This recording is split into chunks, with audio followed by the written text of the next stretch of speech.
نہ ہم سفر نہ کوئی ہم نشی سے نکلے گا، نہ ہم سفر نہ کوئی ہم نشی سے نکلے گا، نہ ہم سفر نہ کوئی ہم نشی سے نکلے گا،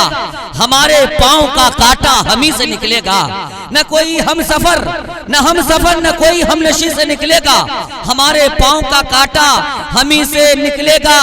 اسی گلی میں وہ بھوکا فقیر رہتا تھا، تلاش کیجئے خزانہ یہیں سے نکلے گا۔ اسی گلی میں وہ بھوکا فقیر رہتا تھا، تلاش کیجئے خزانہ یہیں سے نکلے گا۔ ابھی مولانا رمضان صاحب نے ماشاءاللہ اتنا کم مجمع سے، جبکہ دل کے اندر پزمردگی چھائے ہوئی تھی، لیکن انہوں نے وہ مال اور کمال یہاں پر پیش کیا کہ پورا ہندوستان انشاءاللہ آنے والے وقت میں دیکھے گا۔ میں حافظ عفان صاحب مدثر اللہ علیہ کو عمیق گہرائی سے ان کو مبارکبادی پیش کرنا چاہتا ہوں کہ آپ اس دور میں ایک ایسی لازوال مثال قائم کیے ہیں، مثال قائم کر کے ملک ہندوستان میں آپ سنہرا باب قائم کرنے کی کوشش کیے ہیں، جس کی ابھی اشد ضرورت ہے کہ آپ ایک طرف ہندو بھائی کی بچیوں کی بھی شادی کرنے کا آپ نے یہاں پر بندوبست کیا، تو وہیں پر مسلمان بچیوں کی بھی شادی کرنے کے بندوبست کا انتظام کیا۔ میں آپ کو دل کے عمیق گہرائی سے مبارکبادی پیش کرتا ہوں اور آپ لوگوں سے وعدہ اور معاہدہ یہاں پر کرواتا ہوں کہ اگر آج ہمارے یہاں پر جتنے لوگ بیٹھے ہیں، اگر ہر پرکھنڈ میں جا کر کے یہ میسج، یہ فاؤنڈیشن اگر قائم ہو جائے تو وہ دن دور نہیں کہ ہمارے گاؤں اور علاقے سے تلک اور جہیز کا رسم و رواج بالکل مٹ جائے گا۔ جس تیزی کے ساتھ آج یہ بیماری پھیل رہی ہے، نہ جانے ہزاروں لاکھوں بچیاں اپنے ماں باپ کی دہلیز پر رات دن گزار رہی ہے اور زندگی گزار رہی ہے۔ اللہ ہم لوگوں کو یہ عمل سے جوڑنے کی توفیق عطا فرمائے۔ آئیے اب میں آپ کو یہ بات بتا دوں کہ یہ دلہا، یہ نوشہ بابو یہاں جو بیٹھے ہیں، اب نکاح ہونا ہے، اس سے قبل کے نکاح کے فرائض کو انجام دیا جائے۔ میں حافظ عفان صاحب جو آج کے اس یتیم خانہ فاؤنڈیشن کے بانی اور مبانی ہے، ایک واحد شخص، دیکھنے کے اعتبار سے بالکل سیدھا سادہ، لیکن حوصلے کے اعتبار سے وہ ہمالیہ پہاڑ ہے کہ اس کے سامنے پوری دنیا گھٹنا ٹیک چکی ہے اور ہم لوگ بھی اسے لوہا مان چکے ہیں۔ میں ان سے گزارش کر رہا ہوں کہ آپ تشریف لائیں اور اپنے معروضی کلمات سے ہم سامعین کو محظوظ فرمائیں۔ السلام علیکم ورحمۃ اللہ وبرکاتہ۔ میں آپ تمام حضرات کا شکر گزار ہوں کہ آپ تمام حضرات نے اپنا بہت ہی قیمتی وقت نکال کر اس جلسہ گاہ میں تشریف آپ سب لائے ہیں، اور میں سب سے بڑا شکر گزار ہوں دور دراز سے آئے ہوئے ہمارے مہمان خصوصی اور علماء کرام، خاص کر مفتی عبدالقیوم صاحب کا، اور ہمارے قاری رستم صاحب، ہمارے مولانا رمضان علی صاحب، مفتی عبدالجبار کلیمی صاحب، اور ہمارے قاری افتخار صاحب، اور باقی بہت سارے علماء کرام یہاں پر تشریف فرما ہیں۔ اور خاص کر میں شکر گزار ہوں ہمارے مولانا محبوب صاحب، جنہوں نے ہمیں ایک تسلی دی اور ایک حوصلہ افزائی کی۔ میں تمام مہاجرین کا میں شکر گزار ہوں کہ آپ لوگوں کی اس کوشش سے، محنت سے یہ مقام، یہ کام اس مقام تک پہنچا ہے، ورنہ میں ایک انسان اتنا بڑا کام کو اس انجام تک نہیں پہنچا سکتا تھا۔ لیکن اللہ کا شکر ہے کہ اللہ رب العزت نے آپ لوگوں کو اس کی سمجھ، اس کی بوجھ اور اس کی اہمیت کو اپنے دلوں کے اندر ڈالا، اتارا، اور اللہ رب العزت نے آپ سبوں کو اس کی محبت، یتیم خانہ کی محبت کو، اور خاص کر میں جس کام کو لے کر اوپر چلا ہوں، اللہ رب العزت کا لاکھ لاکھ شکر ہے کہ اللہ رب العزت نے آپ لوگوں کو ہمارے لیے محبت دل میں ڈالا، اور ہماری خاطر اس کام کو آگے بڑھانے کی خاطر آپ لوگوں نے ایک بہت ہی بڑا قدم اٹھایا کہ اپنا قدم گھر سے نکل کر، جہاں پر ایک انسان اپنے نرم بستر پر سو رہے ہوں گے، لیٹ رہے ہوں گے، اپنے نیند کی غفلت میں سو رہے ہوں گے، لیکن آپ حضرات نے ان تمام چیز کو درکنار کر آپ حضرات یہاں پر تشریف لائے ہیں۔ میں اللہ رب العزت سے دعا کرتا ہوں کہ اللہ رب العزت آپ تمام کی اس حاضری کو قبول فرمائے، اللہ رب العزت آپ تمام کی اس ڈونیشن کو، اس امداد کو قبول فرمائے۔ اور یہ یتیم خانہ میں نے جو اس کا نام دیا اس کا مقصد یہ ہے کہ جہاں پر بھی صرف ہمارا علاقہ ہی نہیں بلکہ علاقے سے باہر بھی ہمارے مدھے پورہ سہرسہ پورنیہ ارریہ سے باہر بھی جہاں پر بھی کسی بھی مسئلہ پر چاہے وہ مسلم ہو یا غیر مسلم وہ ہندو ہو مسلم ہو سکھ ہو عیسائی ہو ان تمام کے درمیان میں جو بھی پریشانیاں تکلیفیں یا مصیبتیں جو بھی ہو ان تمام کو کس طرح حل کیا جائے ان تمام کو کس طرح دور کیا جائے حالانکہ دور کرنے والی ذات اللہ رب العزت ہے پریشانی کو ختم کرنے والی ذات اللہ رب العزت ہے لیکن اللہ نے ہم سبوں کو ایک ذمہ داری کے ساتھ اس دنیا کے اندر بھیجا ہے میں نے ان تمام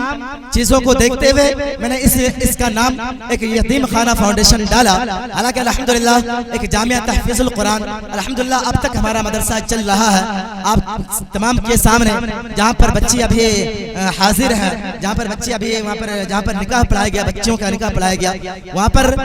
بچوں کی تعلیم بھی دی جاتی ہے جن کا نام جامعہ تحفیظ القرآن ہے لیکن ہم نے یتیم خانہ کا لقب اس لیے ڈالا کہ تاکہ جہاں پر بھی اس طرح کا کوئی بھی مسئلہ ہو مثال کے طور پر ہم نے ابھی آپ کے سامنے مولانا محبوب صاحب نے ایک مثال دیا کہ پورے لاک ڈاؤن میں الحمدللہ جہاں تک بھی ہم سے ہو سکا چاہے رمضان کا مسئلہ کیوں نہ ہو لیکن اس رمضان میں ایسے حضرات کا میں گناہگار بنتا ہوں کہ بہت سارے ہماری ماں اور بہن ہمارے انتظار میں بیٹھی ہوگی اس رمضان میں بھی لیکن میں معافی مانگنا چاہتا ہوں بہت سارے اس میں بھی آئے ہوگے میں معافی مانگنا چاہتا ہوں کہ اس بہت سارا کام پڑ گیا تھا جس وجہ سے اس رمضان کو میں نے افطاری اور سحری کا انتظام نہیں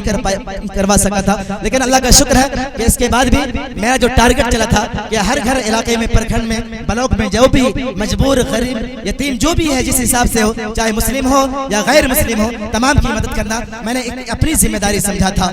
اور اسی طرح جہاں پر بھی چاہے آگ لگا ہو چاہے مسلم میں آگ لگا ہو چاہے ہندو کے گھر میں آگ لگا ہو اس سے پہلے آپ نے یوٹیوب میں دیکھا ہوگا فیس بک کے ذریعے دیکھا ہوگا اللہ کا شکر ہے کہ میں جس انسان کو بھی بولتا ہوں چاہے وہ انسان چھوٹا کیوں نہ ہو بڑا کیوں نہ ہو ہندو کیوں نہ ہو مسلم کیوں نہ ہو آپ سب جانتے ہیں کہ الحمدللہ جس طرح آپ ہم سے محبت کرتے ہیں آپ سے کہیں زیادہ اپنوں سے کہیں زیادہ ہم سے ہندو بھائی محبت کرنے والے ہیں میں بتا دوں کہ جب آس پاس میں جیسے میں ارار کی مثال میں بتا دیتا ہوں کہ بیچارے میں جب تک وہاں پر نہیں حاضر ہوا تب تک بیچارے جو مندر کا جو ہے نا مندر کے جو ہے چھت کو ڈھلائی نہیں ڈالا یہ محبت ہے کیا محبت میں ایسے بہت سارے میں مثال بتا دوں ایسے ایسے بہت سارے مثال ہیں ہندو کی محبت ہے یہ ہندوستان کے اندر جو جمہوریہ تہذیب کی جو مثال ہے میرے محترم دوستو ابھی بھی قائم ہے بشرط یہ ہے کہ ہم اس قائم کو آگے بڑھائیں اللہ کے رسول صلی اللہ علیہ وسلم کیا اللہ کے رسول کی تعلیم تھی کیا اللہ کے رسول غیروں سے محبت نہیں کیا کرتے تھے جب غیروں سے انہوں نے محبت نہیں کیا تو پھر غیروں کو اپنے بستر پر کیوں سلایا پھر دشمنوں کو اپنے بستر پر کیوں سلایا ایسے جس دشمن نے اللہ کے رسول کو قتل کرنے کے ارادے سے آیا تھا جس دشمن نے اللہ کے رسول کو نعوذ باللہ شہید کرنے کے ارادے سے آیا تھا لیکن اللہ کے رسول صلی اللہ علیہ وسلم ایسے دشمنوں کو اپنے بستر پر سلاتے ہیں اور جب وہ گندا کر دیتے ہیں تو اس بستر کو اللہ کے رسول اپنے ہاتھ سے صفائی کر رہے ہیں میرے محترم دوستو یہ اللہ کے رسول کی تعلیم ہے یہ اللہ کے رسول غیروں سے اس طرح محبت کیا کرتے تھے یہ میرے محترم دوستو اللہ کے رسول کی کمالات کو اللہ کے رسول کی تعلیم کو اللہ کے رسول کے اخلاق کو اللہ کے رسول کی یہ زندگی کو یعنی چلنے کو پھرنے کو اٹھنے کو بیٹھنے یہ تمام کی زندگی کو دیکھ کر میرے محترم دوستو جو ایمان لایا کرتے تھے ان کے طریقہ کو دیکھ کر ایمان لایا کرتے تھے آج ہم ہیں کہ ہمارے رویے سے ہمارے اخلاق سے ہمارے بات چیت سے ہماری زبان سے غیر تو دور کی بات ہے ہمارا گھر ہماری زبان سے محفوظ نہیں ہے ہمارا گھر اپنے ہاتھوں سے محفوظ نہیں ہے میرے محترم دوستو میں ان تمام چیز کو لے کر میں آگے بڑھا ہوں میں آپ تمام حضرات کا میں شکر گزار ہوں کہ آپ تمام حضرات نے ہمارا ساتھ دیا ہمارے یتیم خانہ فاؤنڈیشن کا ساتھ دیا میں انشاءاللہ میں امید کرتا ہوں کہ اگر آپ نے اس طرح سے ساتھ دیتا رہا میں امید کرتا ہوں کہ انشاءاللہ یہ تنظیم کافی آگے بڑھے گی اللہ کا شکر ہے کہ اللہ نے ہم کو اللہ کا شکر ہے کہ میں نے تمام چیز کو صرف ایک مخلوق خدمت خلق کے لیے چھوڑا اللہ نے ہم سے بہت الحمدللہ کہ یہاں کی کی محبت، عوام کی محبت، اور الحمدللہ آپ کو پتہ ہے کہ میرا خود کا اللہ کا شکر ہے کہ کاروبار بھی چل رہا، سب کچھ چل رہا، لیکن میں ان تمام چیز کے ذریعے میں نے اللہ کا شکر ہے کہ اچھی آمدنی بھی ہے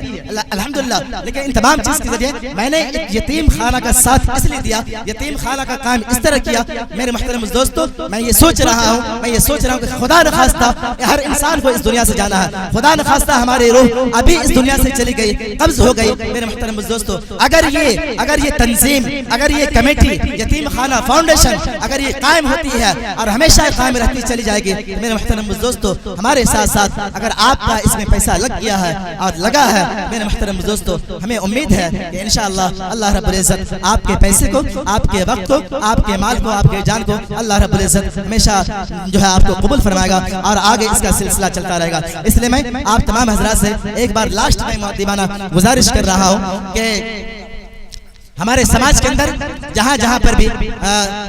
اس طرح کی تنظیمیں چل رہی ہے تو ہم سب انشاءاللہ ایسی تنظیموں کا ساتھ دیں، اور اس طرح کا جہاں پر بھی کام ہو ایسے کاموں کا انشاءاللہ ہم ساتھ دیں اور شادی کو آسان کریں۔ ہم نے شادی کو آسان کرنے کے لیے اس طرح کا کام کیا تاکہ شادی بالکل آسان ہو، اجتماعیت کی شکل میں، اور اس طرح کا جو ہے شادی کا جو سلسلہ ہے وہ چلتا رہے اور آسانی جو ہے شادی کے معاملے میں آسانی ہو۔ میں امید ہے کہ انشاءاللہ ہم سب مل کر اس تنظیم کا ساتھ دیں گے، اس کمیٹی کا ساتھ دیں گے، اور خاص کر جو ہماری تنظیم ہے جامعہ تحفیظ القرآن یتیم خانہ فاؤنڈیشن جو ہے، ہم سب مل کر انشاءاللہ اس یتیم خانہ فاؤنڈیشن کا ساتھ دیں گے، اور اگر آپ کا اس طرح ساتھ ہمیشہ ملتا رہا، ہمیشہ اس طرح محبتیں ملتی رہے، میں انشاءاللہ میں نے پچھلی بار بھی وعدہ کیا تھا، میں نے پچھلی بار بھی جب شادی جو کروایا تھا تو میں نے اس میں وعدہ کیا تھا کہ انشاءاللہ اگر آپ کا محبت، آپ کا ساتھ رہا، آپ کی محبت ہمارے ساتھ رہی تو میں انشاءاللہ ہر سال کروں گا، اور ابھی بھی میں کر رہا ہوں کہ اگر آپ کی محبت اس طرح ساتھ رہی اور اس سے بھی زیادہ اگر رہی تو انشاءاللہ میں اس سے بھی زیادہ کی سنکھیا میں، تعداد میں انشاءاللہ میں شادی کروں گا۔ ماں کی دعا کی درخواست ہے، اللہ رب العزت ہم سبوں کے اس